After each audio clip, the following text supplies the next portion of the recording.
Las matemáticas nos ayudan a descubrir la lógica que subyace al mundo tan complejo y caótico en el que vivimos. Marcus du Sautoy. Los números y sus leyes conviven con todos nosotros. El año que comienza, 2011, es un número primo, solo divisible por 1 y por sí mismo. Y es más, 2011 puede obtenerse sumando 11 números primos consecutivos. 157, 163, 167... Hay números recurrentes en la naturaleza que se esconden detrás de bellas formas simétricas, reveladoras de fuerza y eficacia a la hora de sobrevivir. ¿Conoces los números de Fibonacci? Son los que componen esta serie infinita. Salen de ir sumando las dos últimas cifras e ir añadiendo el resultado de esa suma. Estos números aparecen en multitud de formas y fenómenos de la naturaleza.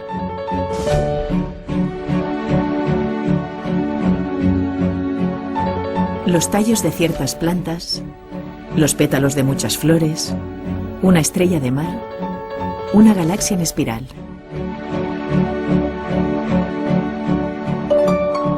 Tras la sucesión de Fibonacci todavía se esconde otro número.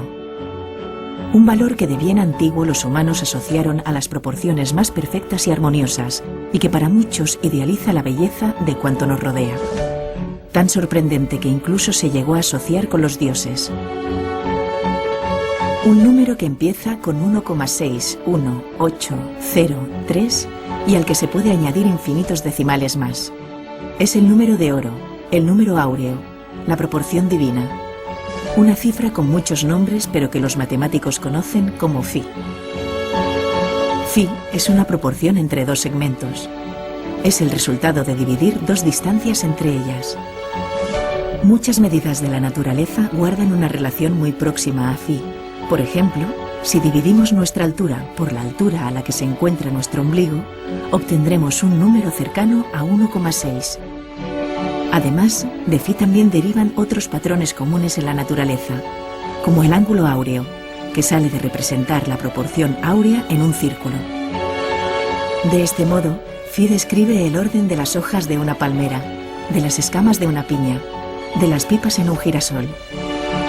Pero aunque Phi es una de las razones matemáticas que abunda en la naturaleza, no es la única.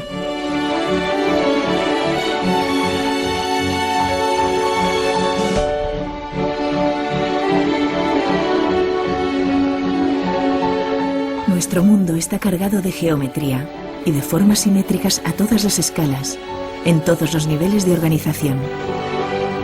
Desde la más diminuta molécula hasta el más colosal cúmulo de galaxias. Formas que podemos explicar con el lenguaje matemático. Para muchos, el lenguaje de la belleza.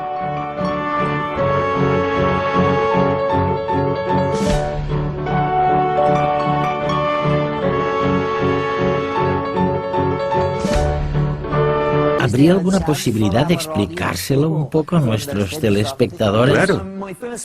Mi primer libro, que se tradujo al español, se centraba en el misterio de los números primos. ¿Y qué es un número primo? Pues un número indivisible como el 7 o el 17. Estos números empiezan así: 2, 3, 5, 7. El 9 no, porque el 9 es multiplicado por 3. Así que pasamos al 11, 13. El 15 no, porque es 3 multiplicado por 5. Luego tenemos el 17, 19, etc. Estos números son los más importantes de las matemáticas porque todos los números se forman multiplicando los primos entre sí. Así pues, un número como 105 sería 3 multiplicado por 5 multiplicado por 7. Fíjate en esta serie. Es la de los números primos. Números que si los divides por cualquier otro que no sea ni uno ni el mismo, dan como resultado un número fraccionario, es decir, algo coma algo. Números que solo dan un entero si los divides por sí mismos y por la unidad. Los primos son a los números como los átomos a la materia. Al igual que cualquier cosa se puede dividir en átomos, cualquier número se puede dividir en números primos. Siguiendo con la serie, tras el 17 vendrían el 19, el 23, el 29... Pero hasta la fecha no existe ninguna fórmula matemática que nos permita predecir cuál será el siguiente número primo. No existe una regla como en la serie de Fibonacci, por ejemplo. Eso sí, aunque no conocemos ninguna regla para predecirlos, sabemos que hay infinitos primos. millones, billones, billones de billones de billones. ¿Pero cómo lo sabemos? Hace más de 2000 años, Euclides demostró con un sencillo ejemplo que hay infinitos números primos. Imagina que solo conoces estos 4 primos y quieres saber si existen más. Probemos de multiplicarlos entre sí. El resultado es 210. ¿Es este un número primo? Está claro que no, ya que si lo dividimos por cualquiera de los 4 números de la serie nos da un entero. Definitivamente, 210 no es un número primo. Pero para demostrar que existen primos mayores que los números de nuestra serie, Euclides tuvo la chispa de realizar lo siguiente: añadir 1 al resultado. El nuevo número no se podía dividir por 2, 3, 5 ni 7. Siempre obtenemos 1 de resto. Si consideramos que todos los números se construyen a partir de primos, significa que 211 se podrá dividir por otros números primos mayores que 7. Y si 211 no se puede dividir por esos primos mayores de 7, quiere decir que 211 también es primo. Cuando multiplicas números primos y añades 1 al resultado, siempre obtienes un número primo nuevo o un número divisible por un primo que no está en tu lista. Por lo tanto, siempre habrá números primos mayores que en los de tu serie de partida, por grande que ésta sea. Esta es la idea que demostró Euclides. Siempre hay un primo mayor. Por cierto, volviendo al ejemplo, 211 es primo. Desde que Euclides demostró que los primos son infinitos, no hemos parado de encontrar nuevos números cada vez más y más grandes. El mayor que hemos encontrado hasta la fecha tiene unos 13 millones de dígitos, pero todavía hoy seguimos sin saber qué patrón entrañan.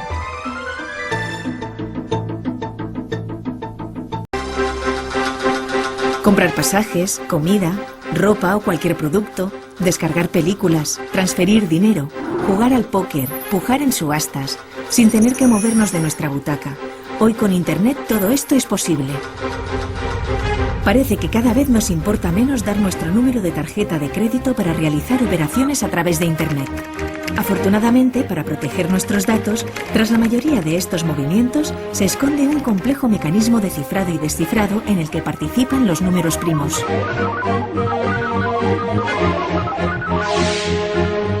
Las 2 claves para encriptar un número de tarjeta de crédito son 2 números primos. Pero son primos muy grandes, de más de 60 dígitos cada uno. Pese a su tamaño, cada uno solo se puede dividir por él mismo y por 1. De aquí que sean primos. Se multiplica uno por el otro. Multiplicar 2 números primos tan grandes no es muy difícil. Solo falta saberse las tablas y armarse de paciencia. Y el resultado da una cifra de más de 120 dígitos. Esto es mucho. Imagínate. Ni el número estimado de átomos de nuestro universo alcanza las 120 cifras. Pero invertir este proceso, es decir, hallar los 2 primos que multiplicados dan ese número colosal, resulta un trabajo extraordinariamente laborioso. Para que te hagas una idea, en los años 70, la revista Scientific American planteó a sus lectores un número de 129 cifras cuyos 2 factores primos tardaron 17 años en descubrirse. Además, en esa tarea participaron unas 600 personas. La complicación para hallar estas 2 claves recae en el hecho de que el misterio de los primos sigue sin desvelarse, pero la criptografía basada en este método está en jaque. Hace un siglo y medio, el matemático Bernard Riemann planteó una hipótesis que podría desenmascarar este patrón, pero que aún no se ha podido demostrar. Demostrar la hipótesis de Riemann figura como uno de los 7 problemas del milenio que plantea el Instituto Clay de Matemáticas. El premio por resolver cada uno de estos enigmas es de $1 millón. Quien consiga tal hazaña se embolsará esa suma, pero además puede que abra nuevas puertas a métodos más eficaces para desvelar las claves secretas de los mensajes encriptados. Mientras tanto, las cifras que hoy usamos para esconder nuestra información confidencial en realidad ya no rondan los 120 dígitos, sino los 200. Y ciertos gobiernos emplean cifras de hasta 600 caracteres para sus asuntos de Estado. Pero todavía existe otra amenaza, la computación cuántica. Cuando este tipo de computación se alcance, descifrar estos códigos podría ser coser y cantar. Muchos afirman que ello podrá provocar el derrumbe de este tipo de criptografía y habrá que confiar en otros métodos.